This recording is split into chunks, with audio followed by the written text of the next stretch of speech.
Hello नमस्कार, कैसे हैं आप सभी। उम्मीद करते हैं सभी अच्छे होंगे और अपने घर पर बहुत ही बेहतरीन ढंग से रह रहे होंगे।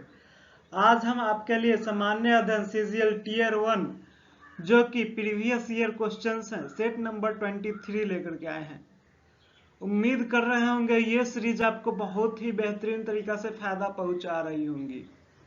ठीक है, आज हम डेली की तरह 9 बजे फिर से आपके साथ लाइव जुड़ चुके हैं, यानी कि प्रीमियर भी जुड़ चुके हैं। मेरी प्रीमियर आपको वीडियो लगेगी लाइव जैसा ही, ठीक है, इसलिए लगातार पढ़ते रहिएगा, मेरे साथ जुड़े हुए रहिएगा, क्योंकि हम उस समय जब प्रीमियर होता है उस समय हम लाइव चैट आपके साथ करते हुए रहते हैं। कोई भी डाउट होता है आप उससे उस समय पूछ सकते हैं। ठीक है, अब हम एक वर्ड्स के साथ अपनी इस क्लास को स्टार्ट करेंगे। यही जज्बा रहा तो मुश्किलों का हल भी निकलेगा, जमी बंजर हुई तो क्या वहां से भी जल निकलेगा। न हो मायूस न घबरा अंधेरे में मेरे साथी, इन्हीं रातों के दामन से सुनहरा कल भी निकलेगा। यानी कि मेरे भाई आपको कोई घबराने का जरूरत नहीं है। आप लगातार क्या कीजिए, मेहनत करते रहिए और खूब आगे बढ़ने का प्रयत्न कीजिए। तो इसी बात के साथ हम क्लास को क्या करते हैं, आगे बढ़ाते हैं। भारत माता की जय। एक बार भारत माता का नाम लेकर के क्लास को क्या करते हैं, आगे बढ़ाते हैं। ठीक है, तो क्वेश्चन नंबर आते हैं 1 पे। एस्कॉर्बिक एसिड का लोकप्रिय नाम क्या है। ऑप्शन 1 है आपके पास vitamin A, option 2 vitamin B12, option 3 vitamin K, option 4 vitamin C. तो एस्कॉर्बिक एसिड का लोकप्रिय नाम क्या है। तो मेरे भाई इसका सही उत्तर हो जाएगा विटामिन सी। एस्कॉर्बिक एसिड का लोकप्रिय नाम विटामिन सी है। आइए हम जानते हैं विटामिन सी के बारे में कुछ बातें। अब आइए जानेंगे कि विटामिन सी किस किस स्रोत से प्राप्त किया जाता है। तो मेरे भाई विटामिन सी खट्टे फलों यानी कि जैसे संतरा, नींबू, अरे उसके बाद सब्जी में मटर, कीवी, शिमला मिर्च, अरे स्ट्रॉबेरी, अरे कॉलीफ्लावर जो हरा वाला होता है उसमें ज्यादा होता है। ठीक है भाई, अरे लहसुन उसुन से क्या पाया जाता है, विटामिन सी पाया जाता है कि नहीं। विटामिन सी को हम एस्कॉर्बिक एसिड या एस्कॉर्बोट के रूप में भी हम क्या करते हैं, जानते हैं। यह एक प्रकार का विटामिन है जो विभिन्न खाद्य पदार्थों में पाया जाता है और आहार पूरक के रूप में जाना जाता है। इसका उपयोग स्कर्वी के रोकथाम के उपचार के लिए किया जाता है। विटामिन सी एक आवश्यक पोषक तत्व है जो ऊतक की मरम्मत और कुछ न्यूरो ट्रांसमीटर के एंजाइटमिक उत्पादन में शामिल है। यह कई एंजाइमों के कामकाज के लिए आवश्यक है और प्रतिरक्षा प्रणाली के कार्य के लिए महत्वपूर्ण है। यह एक एंटीऑक्सीडेंट के रूप में भी जाना जाता है। तो यहाँ क्या बोल रहा है कि विटामिन सी प्रतिरक्षा प्रणाली के कार्य के लिए भी क्या है, महत्वपूर्ण है। इसे हम एंटीऑक्सीडेंट के रूप में भी क्या करते हैं मेरे भाई, जानते हैं। जैसे कि आपको डॉक्टर सब क्या सलाह दे रहे थे कोरोना में, बोल रहे थे कि जितना अधिक से अधिक संतरा खाइए, खट्टा चीज खाने का सलाह दे रहे थे, यानी कि विटामिन सी खाने का सलाह दे रहे थे। तो इससे आपको क्या पता चल रहा था कि प्रतिरक्षा प्रणाली हमारा एंटीबॉडी बने, इसलिए हमको क्या करना था, विटामिन सी खाना था। यानी कि विटामिन सी किस किस में प्राप्त किया जाता है, विटामिन सी को कौन सा एसिड कहा जाता है, ये सभी बारे में आप जान चुके हैं। तो क्वेश्चन को आगे बढ़ाए भाई, चलिए क्वेश्चन को आगे बढ़ाते हैं। विटामिन सी का काम भी जान गए, अब विटामिन सी का उपचार भी जान गए कि किसके लिए उपचार के लिए किया जाता है। तो मेरे भाई स्कर्वी के रोकथाम के उपचार के लिए विटामिन सी का प्रयोग किया जाता है। चलिए क्वेश्चन को आगे बढ़ाते हैं। Question number 2। किस भारतीय राज्य में विवाह के दौरान लोकप्रिय नृत्य गिद्दा किया जाता है। यानी कि गिद्दा किस भारतीय राज्य का लोकप्रिय नृत्य है या लोक नृत्य है। तो मेरे भाई इसका ऑप्शन 1 है Orissa, option 2 Gujarat, option 3 Punjab, option 4 Haryana. तो इसका सही उत्तर हो जाएगा मेरे भाई पंजाब। इसका सही उत्तर क्या हो जाएगा, पंजाब। इसका सही उत्तर क्या हो जाएगा, पंजाब। आइए हम जानते हैं पंजाब के बारे में कुछ बातें और गिद्दा लोक नृत्य के बारे में कुछ बातें। तो मेरे भाई ये जो आपको फोटो दिखाई दे रहा है, जो पिक्चर क्या है, पिक्चर दिखाई दे रहा है कि कहाँ का पिक्चर है। तो ये जो फोटो है यानी कि मैप है, पंजाब का मैप है, जिसका लोकप्रिय नृत्य या लोक नृत्य भांगड़ा और गिद्दा है। इसके स्तनपायी ब्लैक बक हैं, पक्षी राजकीय पक्षी बाज हैं, राजकीय फूल गैलोडीलियोस हैं, राजकीय पेड़ शीशम है। गिद्दा भारत के पंजाब क्षेत्र में महिलाओं का एक लोकप्रिय नृत्य है। नृत्य को अक्सर प्राचीन नृत्य से लिया गया माना जाता है, जिसे रिंग नृत्य के रूप में हम क्या करते हैं, जानते हैं। तो मेरे भाई आज हम आपको वीडियो के साथ क्लास लाए हैं, जिससे कि आपको और अच्छा तरीका से लगे कि लाइव जुड़े हुए हैं, है कि नहीं भाई। सोमू सूरज सरवन, आपको लग रहा है कि हम लाइव हैं आपके साथ? तो अगर क्लास में मजा आ रहा है तो हैंड्स अप करेंगे इस तरीका से। नृत्य को अक्सर प्राचीन नृत्य से लिया गया माना जाता है, जिसे रिंग नृत्य के रूप में भी हम क्या करते हैं, जानते हैं। यह भांगड़ा की तरह ऊर्जावान है, साथ ही यह रचनात्मक रूप से स्त्री अनुग्रह, ललित और लचीलापन प्रदर्शित करने का प्रबंधन भी करता है। तो मेरे भाई हम गिद्धा के बारे में जान गए, अब हम पंजाब के बारे में कुछ बातें जानते हैं। पंजाब जो भारत का एक राज्य है, इसकी राजधानी कहाँ है, चंडीगढ़ है। इसमें कुल 22 जिले हैं। इसके राज्यपाल बेबी रानी सिंह मौर्य है, सॉरी भाई, वही हिमाचल प्रदेश की थी। राज्यपाल बीपी सिंह बदनौर जी हैं। इसके मुख्यमंत्री कैप्टन अमरिंदर सिंह जी हैं। इसके लोकसभा में कुल 13 सीट और राज्यसभा में कुल 7 सीटें हैं, और इसके विधानसभा में कुल 117 सीट हैं। ठीक है। इसका high court Punjab and Haryana high court है। ये पंजाब में 5 नदियां बहती है, सतलज, रावी, चेनाब, ब्यास और झेलम।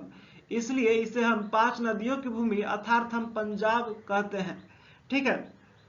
पंजाब, हिमाचल प्रदेश राज्य, राजस्थान राज्य, जम्मू कश्मीर केंद्र शासित प्रदेश, हरियाणा राज्य, इन सभी राज्यों से घिरा हुआ एक क्या है भाई, क्या है, एक राज्य है। यह अंतरराष्ट्रीय सीमा पाकिस्तान के साथ भी साझा करता है, यानी कि कौन से देश के साथ जुड़ा हुआ है, तो पाकिस्तान के साथ, जो कि क्या बोले, छोड़िए आगे बढ़ते हैं। क्वेश्चन नंबर 3, स्वतंत्र भारत में विंबलडन टेनिस चैंपियनशिप में भारत का प्रतिनिधित्व करने वाले पहले भारतीय खिलाड़ी कौन बने? स्वतंत्र भारत में विंबलडन टेनिस चैंपियनशिप में भारत का प्रतिनिधित्व करने वाले पहले भारतीय खिलाड़ी कौन बने? Option 1 Ramesh Krishnan, option 2 Vijay Amritraj, option 3 Leander Paes, option 4 Ramanathan Krishnan. तो इसका सही उत्तर हो जाएगा मेरे भाई रामनाथन कृष्णन। इसका सही उत्तर क्या हो जाएगा? रामनाथन कृष्णन। इसका सही उत्तर क्या हो जाएगा? रामनाथन कृष्णन। आइए हम जानते हैं विंबलडन चैंपियनशिप के बारे में। देखिए, ये जो विंबलडन चैंपियनशिप है, यानी कि किस लिए जाना जाता है, यह क्या है मेरे भाई, यह क्या है? टेनिस टूर्नामेंट है। टेनिस टूर्नामेंट कहाँ खेला जाता है? कोर्ट में। इस टाइप का जो स्टेडियम होता है उसको हम क्या कहते हैं? कोर्ट कहते हैं। ये 2019 में ये स्टेडियम जिसमें हम टिक लगाए हुए बन के तैयार हुआ। ठीक है। ये जो आपको दिखाई दे रहा है लोगो, ये कौन सा किसका लोगो है? द चैंपियनशिप या विंबलडन का लोगो है। ठीक है। चैंपियनशिप को ही हम विंबलडन के नाम से जानते हैं, जिसे आमतौर पर विंबलडन या द चैंपियनशिप के रूप में भी जाना जाता है। यह दुनिया का सबसे पुराना टेनिस टूर्नामेंट है। सॉरी, यह दुनिया का सबसे पुराना टेनिस टूर्नामेंट है। इसे व्यापक रूप से सबसे प्रतिष्ठित माना जाता है कि नहीं भाई? 1877 की स्थापना 144, इसकी स्थापना कब हुई? 1877 में हुई, जो 144 साल पहले हुई थी। ठीक है। इसका जो अभी क्या कहते हैं, कहां पर हुई थी? तो इसकी स्थापना लंदन में हुई थी। इसका 133वां संस्करण 2019 में किया गया। विंबलडन 4 ग्रैंड स्लैम टेनिस टूर्नामेंटों में से एक है। अन्य है ऑस्ट्रेलियन ओपन, फ्रेंच ओपन और यूएस ओपन। 1988 में ऑस्ट्रेलियन ओपन के हार्ड कोर्ट में स्थानांतरित होने के बाद विंबलडन एकमात्र प्रमुख खेल है जो अभी भी घास पर खेला जाता है, जो पारंपरिक टेनिस खेलने की सतह है। यानी कि पहले टेनिस किस पर खेला जाता था? तो घास पर खेला जाता था। विंबलडन टेनिस चैंपियनशिप में टेनिस किस पर खेला जाता है? तो उसमें भी घास पर ही खेला जाता है। ठीक है। Due to COVID-19 pandemic, the 2020 championship were cancelled, the first cancellation of tournament since World War II। यानी कि क्या कर रहा है, कोविड पैंडेमिक के वजह से, COVID-19 पैंडेमिक के वजह से 2020 का चैंपियनशिप यानी कि विंबलडन क्या किया गया? स्थगित कर दिया गया, कैंसिल कर दिया गया, रद्द कर दिया गया। ठीक है। ठीक है। लेकिन पहला विंबलडन कब रद्द किया गया था? कब कैंसिल कर दिया गया था। तो मेरे भाई वर्ल्ड वार 2 में कर दिया गया था। ठीक है, क्वेश्चन को हम आगे बढ़ाएं क्या? तो क्वेश्चन को आगे बढ़ाते हैं।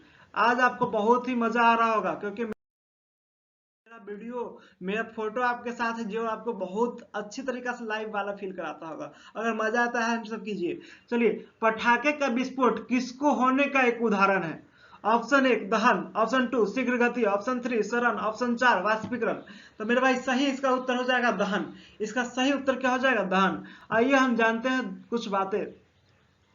दहन दहन एक रासायनिक प्रक्रिया है जिसमें एक पदार्थ गर्मी देने के लिए ऑक्सीजन के साथ प्रतिक्रिया करता है, उससे हम क्या कहते हैं? दहन कहते हैं। जब दहन अचानक गर्मी, ध्वनि और बड़ी मात्रा में गैस के उत्पादन के साथ होता है तो इसे विस्फोट कहा जाता है।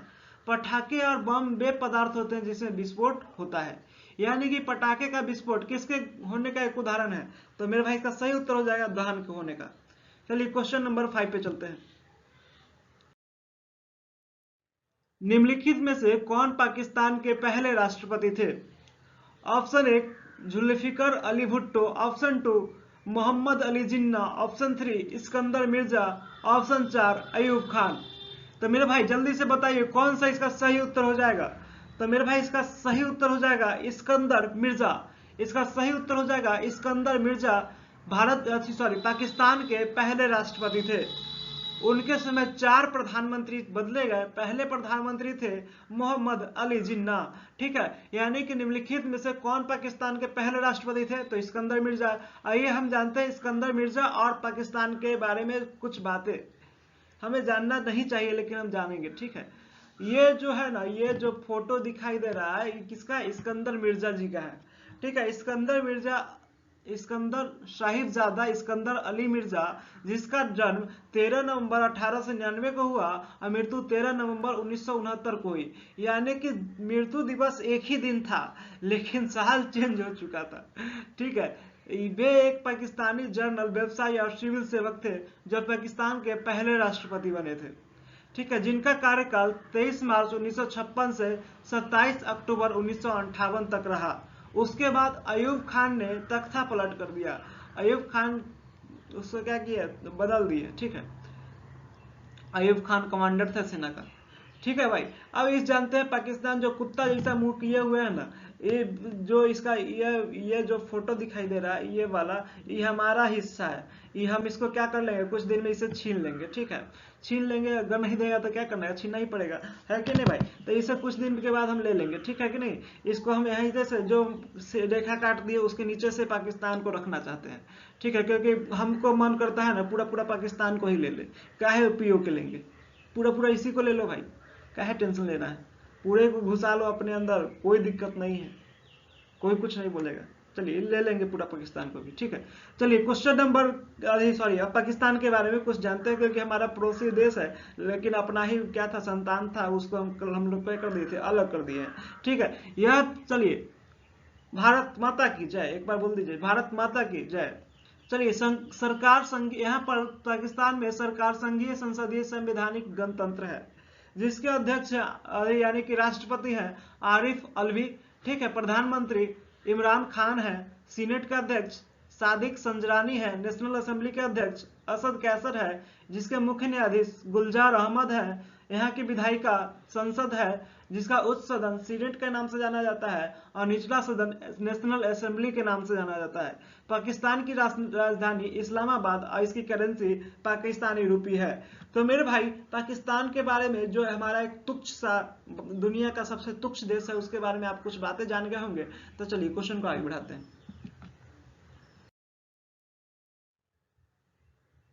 अर्थव्यवस्था एक ऐसी स्थिति को क्या कहा जाता है जिसमें एक खरीदार और कई विक्रेता होते हैं? ऑप्शन 1 एकाधिकार, ऑप्शन 2 अल्पाधिकार, ऑप्शन 3 एक क्रेता बाजार, ऑप्शन 4 पूर्ण प्रतियोगिता। तो मेरे भाई इसका सही उत्तर क्या हो जाएगा? तो इसका सही उत्तर हो जाएगा पूर्ण प्रतियोगिता। इसका सही उत्तर क्या हो जाएगा? पूर्ण प्रतियोगिता। इसका सही उत्तर क्या हो जाएगा मेरे भाई? पूर्ण प्रतियोगिता। चलिए अब हम क्वेश्चन को आगे बढ़ाते हैं। निम्नलिखित में से कौन सा एक अल्प विकसित अंग है? ऑप्शन 1 हृदय, ऑप्शन 2 गुर्दा, ऑप्शन 3 अपेंडिक्स, ऑप्शन 4 फेफड़ा। तो मेरे भाई निम्नलिखित में से कौन एक अल्प विकसित अंग है? तो इसका सही उत्तर हो जाएगा अपेंडिक्स। इसका सही उत्तर क्या हो जाएगा? अपेंडिक्स। इसका सही उत्तर क्या हो जाएगा मेरे भाई? अपेंडिक्स। इसका सही उत्तर अपेंडिक्स। आइए हम अपेंडिक्स के बारे में कुछ तथ्य जानते हैं। तो मेरे भाई अपेंडिक्स होता क्या है? अपेंडिक्स सेक्यूम से जुड़ी एक उंगली जैसी ब्लाइंड एंडेड ट्यूब है जिससे यह भ्रूण में विकसित होता है। सीकुम बृहदांत्र की एक बृहदांत्र की एक थैली जैसी संरचना है जो छोटी और बड़ी आंतों के जंक्शन पर स्थित होती है।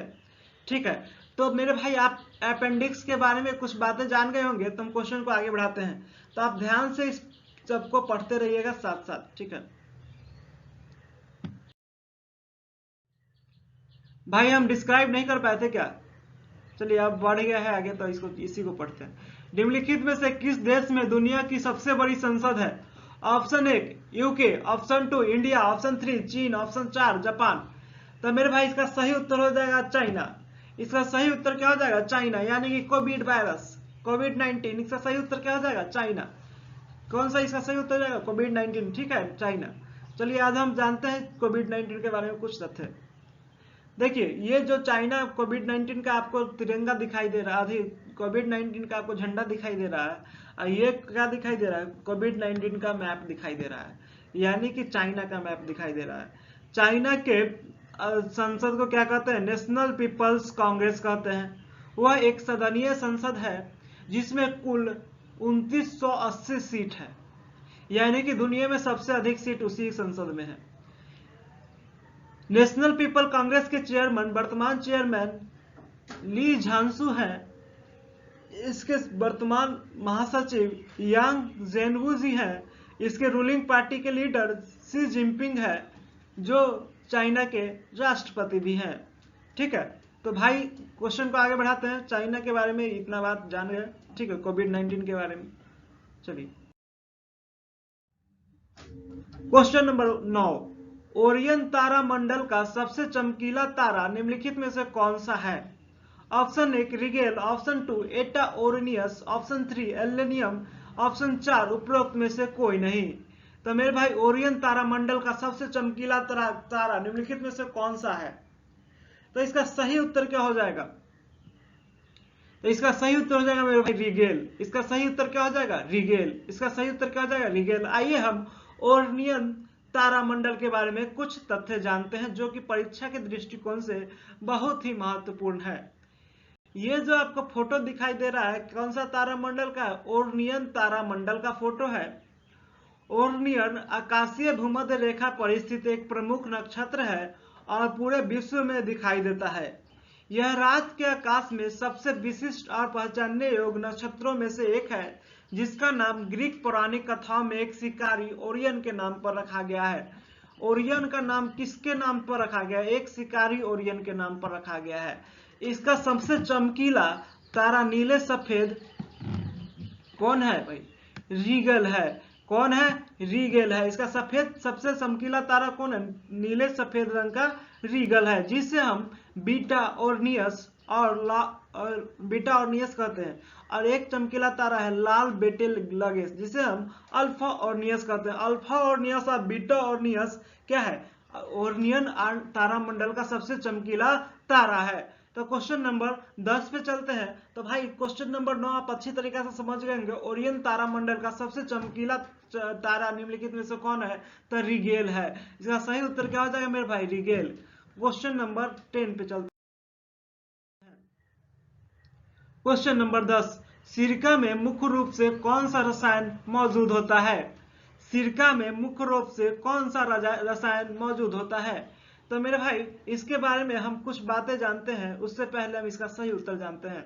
तो इसका सही उत्तर हो जाएगा एथेनोइक एसिड। सिरका में मुख्य रूप से एथेनोइक एसिड रसायन मौजूद होते हैं। सिरका में मुख्य रूप से एथेनोइक एसिड रसायन क्या होते हैं? मौजूद होते हैं। आइए हम जानते हैं सिरका के बारे में कुछ बातें। सिरका किसी भी शर्करा युक्त विलयन के मदिराकरण के अंतरण एसिटिक किण्वन से सिरका प्राप्त होता है, यानी कि विनेगर प्राप्त होता है। इसका हिंदी में इंग्लिश में हम उसका कहते हैं विनेगर कहते हैं। इसका मूल भाग एसिटिक अम्ल के तनु विलयन है तथा साथ ही जिन पदार्थों से बनाया जाता है उनके लवण तथा अन्य तत्व भी इसमें क्या होते हैं? शामिल रहते हैं। उसमें क्या रहते हैं भाई, शामिल रहते हैं। इसमें प्रायः भोजन के लिए प्रयुक्त सिरके में 4% से 8% तक एसिटिक अम्ल पाया जाता है। एसिटिक अम्ल को ही हम क्या कहते हैं, एथेनोइक अम्ल कहते हैं। ठीक है, विशेष प्रकार का सिरका उसके नाम से जाना जाता है, जैसे मदिरा सिरका, माल्ट सिरका, अंगूर सिरका, सेब सिरका, ये सब क्या अलग अलग नाम से जाना जाता है सिरका को। ठीक है, सिरके का पीएच मान क्या होता है, तो मेरे भाई सिरके का पीएच मान 2.4 से 3.4 तक होता है। ठीक है, तो मेरे भाई आप जान गए होंगे सिरका क्या होता है और सिरका में कौन सा रसायन मौजूद होता है, वो आप अच्छी तरीके से जान गए। तो क्वेश्चन को आगे बढ़ाते हैं। क्वेश्चन नंबर 11, निम्नलिखित में से कौन सा भारतीय द्वीप बंगाल की खाड़ी में स्थित है। ऑप्शन 1 है मेरे भाई अंडमान और निकोबार, ऑप्शन 2 है लक्षद्वीप, ऑप्शन 3 है दमन और दीव, ऑप्शन 4 है इनमें से कोई नहीं। तो निम्नलिखित में से कौन सा भारतीय द्वीप बंगाल की खाड़ी में स्थित है, तो इसका सही उत्तर हो जाएगा अंडमान और निकोबार। इसका सही उत्तर क्या हो जाएगा, अंडमान और निकोबार। आइए हम जानते हैं अंडमान और निकोबार के कुछ बारे में कुछ बातें। ये बहुत ही आसान क्वेश्चन था भाई। ठीक है, अंडमान निकोबार जो भारत का एक केंद्र शासित प्रदेश है, जो भारत से क्या है, भारत के जो एक भारत का केंद्र शासित प्रदेश है, हिंद महासागर के बंगाल की खाड़ी में क्या है, स्थित है। कहां पर है, हिंद महासागर के बंगाल की खाड़ी में क्या है, स्थित है।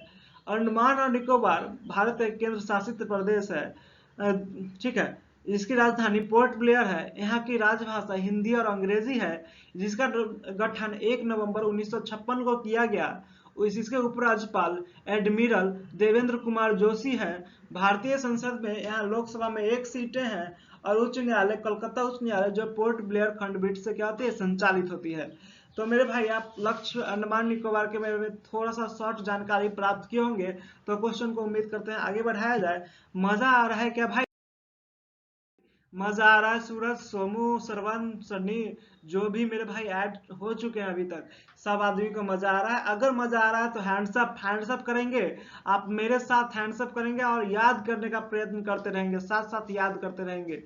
चलिए, महात्मा गांधी ने किस वर्ष में नटाल भारतीय कांग्रेस की स्थापना की, तो मेरे भाई इसका सही उत्तर हो जाएगा 1854।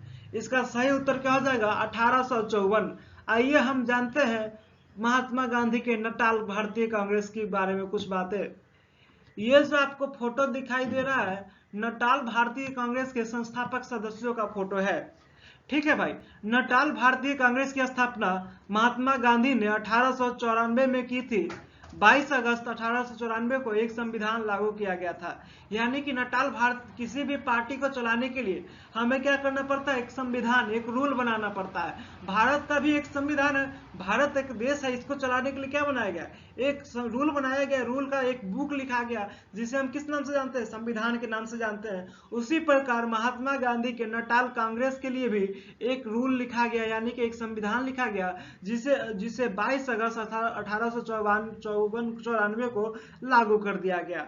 ठीक है, गांधी मानद सचिव थे और अब्दुल्ला हाजी एडम झावेरी, यानी कि जिसे हम दादा अब्दुल्ला के नाम से जाने जाते हैं, वे नटाल भारतीय कांग्रेस के अध्यक्ष चुने गए थे। नटाल इंडियन कांग्रेस एक ऐसा संगठन था जिसका उद्देश्य दक्षिण अफ्रीका में भारतीयों के खिलाफ भेदभाव से लड़ना था। तो मेरे भाई आप मेरे साथ बेहतरीन ढंग से याद कर रहे होंगे, आप बेहतरीन बातें भी जानने का प्रयास कर रहे होंगे। ठीक है, ये कंटेंट कहीं भी उपलब्ध नहीं होगा आपके पास एक साथ। ठीक है, आपको खुद से रिसर्च करना पड़ेगा इस सब कंटेंट को प्राप्त करने के लिए। चलिए, क्वेश्चन नंबर 13। हम आपको पीडीएफ इसलिए नहीं दे पाते हैं भाई कि ये कंटेंट बनाने में हमको बहुत ही मेहनत लगता है। ठीक है, आप इसका स्क्रीनशॉट ले सकते हैं, पीडीएफ हम आपको प्रोवाइड नहीं करा सकते। ठीक है, क्वेश्चन नंबर 13, उसी गहरी और संकरी घाटी को क्या भौगोलिक नाम दिया गया है जिसमें नदियों, हवा, बारिश और विवर्तनिकी गतिविधि द्वारा अपक्षय और कटाव से निर्मित खड़ी दीवारें होती है। तो इसका सही उत्तर हो जाएगा मेरे भाई, ऑप्शन 1 है ridge, option 2 canyon, option 3 basin, option 4 buttes. तो मेरे भाई इसका सही उत्तर हो जाएगा बेसिन। इसका सही उत्तर क्या हो जाएगा, बेसिन। चलिए, इसका सही उत्तर क्या हो जाएगा, बेसिन। चलिए, क्वेश्चन नंबर 14, प्रथम एंग्लो बर्मी युद्ध का अंत किस संधि के हस्ताक्षर करने पर हुआ था? तो मेरे भाई प्रथम एंग्लो बर्मी युद्ध का अंत किस संधि के हस्ताक्षर करने पर हुआ था? ऑप्शन ए केंडावो की संधि, ऑप्शन 2 तेतालियों की संधि, ऑप्शन 3 पुरंदर की संधि, ऑप्शन 4 सालबाई की संधि। कौन सी संधि? सालबाई की संधि। तो इसका सही उत्तर कौन हो जाएगा? यनडाबो की संधि। इसका सही उत्तर क्या हो जाएगा? यनडाबो की संधि। प्रथम एंग्लो बर्मी युद्ध का अंत यनडाबो की संधि के संधि पर हस्ताक्षर करने से हुआ। आइए हम यनडाबो की संधि के बारे में विस्तृत जानकारी प्राप्त करते हैं। चलिए, यनडाबो की संधि क्या था? मेरे भाई, यनडाबो की संधि एक शांति संधि थी जिसने प्रथम एंग्लो बर्मी युद्ध को समाप्त कर दिया। 5 मार्च 1824 को औपचारिक रूप से युद्ध छिड़ने के लगभग 2 साल बाद 24 फरवरी 1826 को संधि पर हस्ताक्षर किए गए। इस पर हस्ताक्षर कौन कौन किया था? ब्रिटिश पक्ष से जनरल सर आर्चिबाल्ड कैम्पबेल और बर्मा की ओर से लेगिंग महान मिन ने किया था। ठीक है, तो मेरे भाई आपसे कोई क्वेश्चन पूछेगा कि प्रथम एंग्लो बर्मी युद्ध का अंत किस संधि के हस्ताक्षर पर हुआ था, करने पर हुआ था? तो यनडाबो की संधि के हस्ताक्षर पर करने पर हुआ था। यह कब स्टार्ट हुआ था? तो 5 मार्च 1824 को। यह कब खत्म हुआ? 24 फरवरी 1826 को। अब हम जानते हैं संधि के अनुसार बर्मी किस बात पर सहमत हुए थे? तो मेरे भाई, बर्मी का एग्रीमेंट था ब्रिटिश असम, मणिपुर, रखाइन और कान और साल्विन नदी के दक्षिण में तन्नथी तट पर अंग्रेजों को क्या करना? झुकना पड़ा। असम के कछार क्षेत्र और जैंतिया हिल्स जिले के सभी जगह जो अंग्रेजों का हस्तक्षेप था उसको क्या करे? बंद करे अंग्रेज। उस पर वे क्या हुए? सहमत हुए। स्टार्लिंग को 4 किस्तों में 1 मिलियन पाउंड का हर्जाना दे। बर्मी को क्या करना? बर्मी किस पर सहमत हुए? स्टार्लिंग को 4 किस्तों में 1 मिलियन पाउंड का हर्जाना देने पर। आभा और कलकत्ता के बीच राजनयिक प्रतिनिधियों के आदान प्रदान की अनुमति दे, इसके लिए भी बर्मी क्या हुए? सहमत हुए। उचित समय पर एक वाणिज्यिक संधि पर हस्ताक्षर के लिए इसके भी बर्मी क्या हुए? सहमत हुए। तो मेरे भाई, संधि के अनुसार बर्मी इन सभी बातों पर सहमत हुए। अब यनडाबो की संधि के बारे में आप पूरा डिटेल जान चुके हैं, जो कि आपके किसी भी जीएस के बुक में नहीं मिलेगा।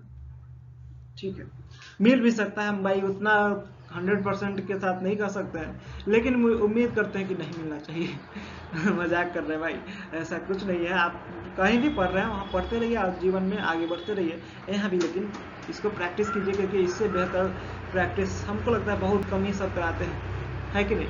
निम्नलिखित में कौन ए पैसेज टू इंग्लैंड पुस्तक लिखी गई?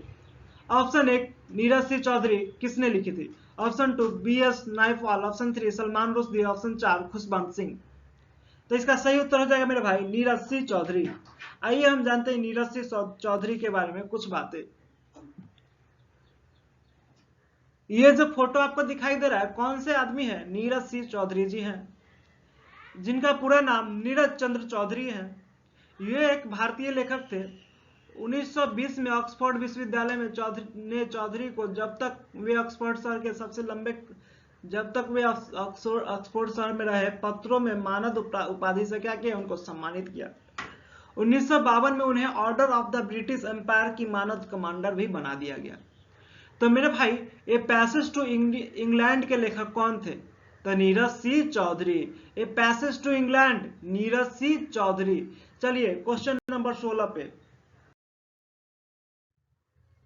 चलिए भाई, बहुत ही आसान question. A century is not enough के लेखक कौन है? तो मेरे भाई, इसका सही उत्तर हो जाएगा, आपके पास 5 सेकंड का टाइम है, सोच के बताओ, जरा सोच के बताओ, जरा सोच के बताओ। इसका सही उत्तर हो जाएगा Saurabh Ganguly. A century is not enough के लेखक कौन है? सौरभ गांगुली जी हैं। आइए हम इनके बारे में जानते हैं। सौरभ गांगुली जी बीसीसीआई के वर्तमान क्या है? अध्यक्ष भी हैं। ठीक है, वे भारत के पूर्व कैप्टन रह चुके हैं, यानी कि क्रिकेट के कैप्टन रह चुके हैं। ये जो आपको फोटो दिखाई दे रहा है, सौरभ गांगुली के द्वारा रचित a century is not enough का फोटो है, एक पुस्तक का फोटो है, अभी कवर है, ठीक है। A century is not enough, my roller coaster ride to success 2018 एक अंग्रेजी आत्मकथा है जिसे पूर्व भारतीय क्रिकेटर कप्तान सौरव गांगुली ने लिखा है। पुस्तक को पहली बार 24 फरवरी 2018 को जगरनॉट द्वारा प्रकाशित किया गया, यानी कि बहुत अच्छा तरीके से उसे क्या किया प्रकाशित किया गया था। इस किताब में गांगुली ने अपने क्रिकेट करियर के बारे में विस्तार से चर्चा की है। उन्होंने कई विदेशी दौरे, विश्व कप और आईपीएल सहित अपने क्रिकेट करियर के विभिन्न चरणों पर भी क्या की है, चर्चा की है। तो a century is not enough के लेखक सौरव गांगुली, इसमें उन्होंने किस किस चीज पर चर्चा की, आईपीएल, विश्व कप, अपना विदेशी दौरा, ठीक है, क्रिकेट करियर की चर्चा की है। क्वेश्चन नंबर 617, स्वतंत्र भारत ने हॉकी के खेल में अपना ओलंपिक स्वर्ण किस वर्ष जीता था? तो मेरे भाई स्वतंत्र भारत ने अपना हॉकी के खेल में अपना ओलंपिक स्वर्ण किस वर्ष जीता था? तो इसका सही उत्तर हो जाएगा, आपको सारा ऑप्शन दिखाई दे रहा है। ऑप्शन 1 है 1952, ऑप्शन 2 1960, ऑप्शन 3 1948, ऑप्शन 4 1956। तो इसका सही उत्तर हो जाएगा 1948। इसका सही उत्तर क्या हो जाएगा? 1948। 1948 में स्वतंत्र भारत ने हॉकी के खेल में अपना पहला ओलंपिक स्वर्ण पदक जीता था। आइए, आज तक हमने 9 स्वर्ण पदक जीता है, शायद 9 स्वर्ण पदक जीता है आज तक, ठीक है। अब हम जानते हैं ओलंपिक में कब जीते थे, ठीक है, 1948 में जीते थे। ये हमारा बहुत ही सुंदर, सबसे वर्ल्ड का सबसे प्यारा तिरंगा झंडा दिखाई दे रहा है आपको। एक बार जल्दी से जयकारा लगाइए, भारत माता की जय। चलिए, भारत ने पहली बार 1900 में ओलंपिक खेलों में भाग लिया, 1900 ईस्वी में, जिसमें एक अकेला एथलीट नॉर्मन पिचार्ड ने 2 पदक जीते, दोनों रजत थे। रजत पदक एथलेटिक्स में, और ओलंपिक पदक जीतने वाला पहला एशियाई राष्ट्र बन गया। यानी कि भारत 1900 में ओलंपिक खेलों में भाग लिया और जिसके अकेला एथलीट नॉर्मन पिचार्ड थे, उन्होंने 2 पदक जीते, दोनों कौन था पदक? रजत थे। एथलेटिक्स और ओलंपिक पदक जीतने वाला भारत क्या बन गया? एशिया का पहला राष्ट्र बन गया। भारतीय फील्ड हॉकी टीम ने फाइनल में ग्रेट ब्रिटेन को हराकर 1948 के ग्रीष्मकालीन ओलंपिक में स्वर्ण पदक जीता। यह एक स्वतंत्र राष्ट्र के रूप में भारत के लिए पहला स्वर्ण पदक था। इससे पहले भारत 1928 में और एक स्वतंत्रता से पहले कभी 2 स्वर्ण पदक जीत चुका है, ठीक है। तो क्वेश्चन को आगे हम बढ़ाते हैं, क्वेश्चन नंबर 18 पे चलते हैं। Silent valley national park Bharat के किस राज्य में स्थित है? ऑप्शन 1 मध्य प्रदेश, ऑप्शन 2 पश्चिम बंगाल, ऑप्शन 3 केरल, ऑप्शन 4 उत्तराखंड। तो मेरे भाई साइलेंट वैली नेशनल पार्क किस राज्य में स्थित है? तो इसका सही उत्तर हो जाएगा केरल। इसका सही उत्तर हो जाएगा केरल। आइए हम जानते हैं केरल के बारे में कुछ तथ्य, कुछ बातें। चलिए, केरल, ये जो आपको मैप में दिखाई दे रहा है, कौन सा राज्य है भाई? केरल राज्य है। कौन सा राज्य है? ये केरल राज्य है। कौन सा राज्य है? ये केरल राज्य है। इसमें टोटल 14 डिस्ट्रिक्ट है, ठीक है, और इसका गठन 1 नवंबर 1956 को किया गया था, 64 साल पहले। इसकी कैपिटल, इसकी राजधानी तिरुवनंतपुरम है। इसके क्या कहते हैं, गवर्नर आरिफ मोहम्मद खान जी हैं। इसके मुख्यमंत्री पिनराई विजयन जी हैं। इसके लेजिस्लेटर यूनी सेमेरल है, यानी कि 1 सदनीय है। इसका विधानसभा में कुल 141 सीटें हैं। यहाँ पर कुल लोकसभा की 20 सीटें और राज्यसभा से 9 सीटें आती हैं। हाई कोर्ट यहाँ की केरला हाई कोर्ट है। यहाँ की आधिकारिक बोली मलयालम और अतिरिक्त अधिकारी बोली अंग्रेजी है, ठीक है। केरल के अब हम प्रतीक, राजकीय प्रतीक के बारे में कुछ बातें जानते हैं। केरल का राजकीय बर्ड ग्रेट हॉर्नबिल और राजकीय फूल कोन्नामाराम और राजकीय फल पका हुआ कटहल है। यहाँ का राजकीय पेड़ नारियल का पेड़ है। केरल का शास्त्रीय नृत्य कथकली, मोहिनीअट्टम, कुडियाट्टम, थुलाल और कृष्णाट्टम है। यहाँ के राष्ट्रीय उद्यान है एर्वाकुलम, पेरियार और साइलेंट वैली। तो मेरे भाई साइलेंट वैली नेशनल पार्क तो केरल में। यहाँ भी आपको डिटेल्स मालूम चल रहे होंगे। यहाँ के 5 महत्वपूर्ण पर्व है ओणम, विशु, त्रिशूर, पूरम, केरल बोट फेस्टिवल और टुक्कल पोंगला। तो मेरे भाई silent valley national park Bharat के किस राज्य में स्थित है? तो केरल। आप आज केरल के बारे में बेहतरीन बातें जाने होंगे। इससे पहले हम दो वीडियो में हमको लग रहा है कि चर्चा कर चुके हैं केरल के बारे में, जिससे कि आपको रिपीटेशन हो रहा होगा। रिपीटेशन एक इतना फायदेमंद चीज है कि आपको एग्जाम में सक्सेस का 100% गारंटी देती है। इसलिए देती है कि आपको पूरा का पूरा 100% याद हो जाता है बार बार रिपीटेशन किसी भी चीज का करने से। ठीक है, तो क्वेश्चन नंबर 19 पे चलते हैं। तो मेरे भाई केरल के बारे में आपसे आप कुछ भी पूछेगा तो आप बता सकते हैं। उसके जो शॉर्ट जो अभी हम आपको उस पर जो बताएं सो, बांग्लादेश मुक्ति युद्ध कब समाप्त हुआ? तो मेरे भाई इसका सही उत्तर हो जाएगा, सॉरी पहले ऑप्शन देख लेते हैं उसके बाद सही उत्तर जानते हैं। ऑप्शन 1 14 नवंबर 1972, ऑप्शन 2 16 दिसंबर 1971, ऑप्शन 3 17 अक्टूबर 1971, ऑप्शन 2 2 अक्टूबर 1974। यानी कि इसका सही उत्तर हो जाएगा 16 दिसंबर 1971। बांग्लादेश मुक्ति युद्ध 16 दिसंबर 1971 को समाप्त हुआ है कि नहीं भाई? ये जो आपको फोटो दिखाई दे रहा है, ये जो बहुत सारा फोटो दिखाई दे रहा है, ये क्या है? बांग्लादेश का युद्ध जब हुआ था भारत से उस समय का फोटो है। यहाँ पर जो ये फोटो दिखाई दे रहा है, भारत के ये जो सेना के जवान है, सेना के ऑफिसर है, ये जो है पाकिस्तान के ऑफिसर जो हारने के बाद अपना मुंह शर्म से लज्जा करके क्या कर रहे हैं? साइन कर रहे हैं, है कि नहीं? तो भाई हम लोगों ने पाकिस्तान को दो टुकड़ा में बांट दिया था भाई। पाकिस्तान को क्या कर दिया? दो टुकड़ा में बांट दिया, एक बांग्लादेश और एक पाकिस्तान बना दिया।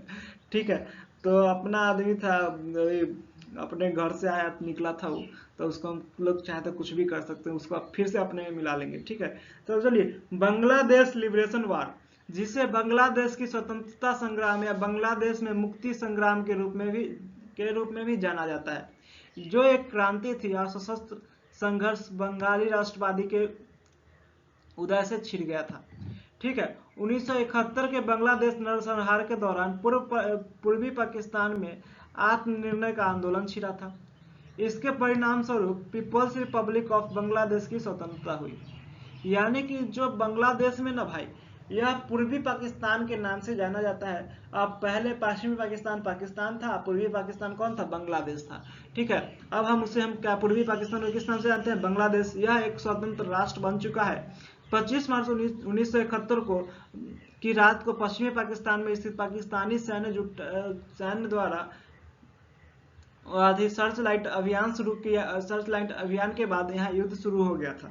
ठीक है भाई, जनता ने 1970 में चुनावों के परिणाम को रद्द कर दिया और नामित प्रधानमंत्री शेख मुजम्मिर रहमान को गिरफ्तार कर लिया। ठीक है, 16 दिसंबर 1971 को पश्चिमी पाकिस्तान के आत्मसमर्पण के बाद युद्ध समाप्त कर दिया गया।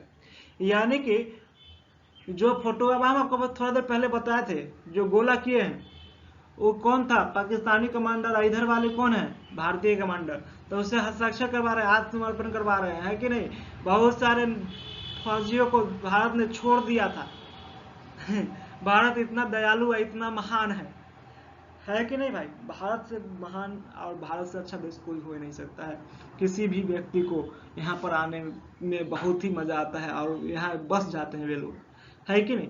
तो ये सब का क्या औकात है भारत के सामने? 90,000 सैनिकों को छोड़ देना आसान काम नहीं होता है। चलिए क्वेश्चन नंबर 20 पे। क्वेश्चन नंबर 20, उस ग्राफ का नाम क्या दिया गया है जो दो वस्तुओं को उन सभी संयोजन को दर्शाता है जिसे एक उपभोक्ता किसी बाजार मूल्य पर आर्थिक दृष्टि से आय की विशेष आय स्तर के भीतर खर्च कर सकते हैं? तो मेरे भाई क्वेश्चन को ध्यान से पढ़िए, आंसर बताइए। ऑप्शन 1 है मांग वक्र, ऑप्शन 2 आइसो कॉस्ट रेखा, ऑप्शन 3 आपूर्ति वक्र, ऑप्शन 4 बजट रेखा। तो इसका सही उत्तर हो जाएगा मेरे भाई बजट रेखा। आइए हम जानते हैं बजट रेखा के बारे में कुछ तथ्य।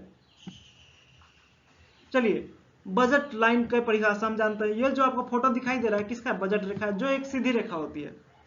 बजट रेखा, जिसे बजट बाधा के रूप में भी जाना जाता है, दो वस्तुओं के सभी संयोजन को प्रदर्शित करता है जो एक ग्राहक प्रदान की गई बाजार कीमतों पर विशेष कमाई की डिग्री के भीतर वहन करने का प्रबंधन कर सकता है।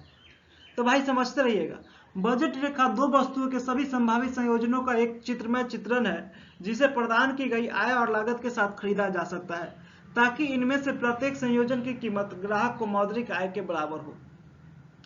यह ध्यान रखना अति महत्वपूर्ण है कि बजट रेखा का ढलान दो वस्तुओं की लागत मूल्य के अनुपात के क्या होता है, बराबर होता है। बजट की कमी का ढलान विशिष्ट महत्व रखता है। दूसरे शब्दों में बजट रेखा के ढलान को एक सीधी रेखा के रूप में वर्णित किया जा सकता है जो नीचे की ओर झुकी होती है। इनमें दो वस्तुओं के सभी संभावित संयोजन शामिल होते हैं जिन्हें ग्राहक अपना संपूर्ण वेतन देकर बाजार मूल्य पर खरीद सकता है। बजट रेखा की अवधारणा उदासीनता वक्र के भिन्न उदासीनता वक्र से क्या भिन्न है, हालांकि दोनों उपभोक्ता संतुलन के लिए आवश्यक है। यानी कि बजट क्या है, उपभोक्ता संतुलन के लिए बजट रेखा क्या है, आवश्यक है।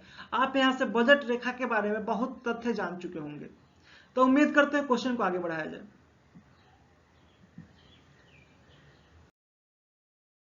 चलिए question number 21, international shooting sports federation के अनुसार 2014 में विश्व रैंकिंग में नंबर 1 पर पहुंचने वाली पहली भारतीय महिला कौन थी? तो इसका सही उत्तर हो जाएगा मेरे भाई हीना सिद्धू।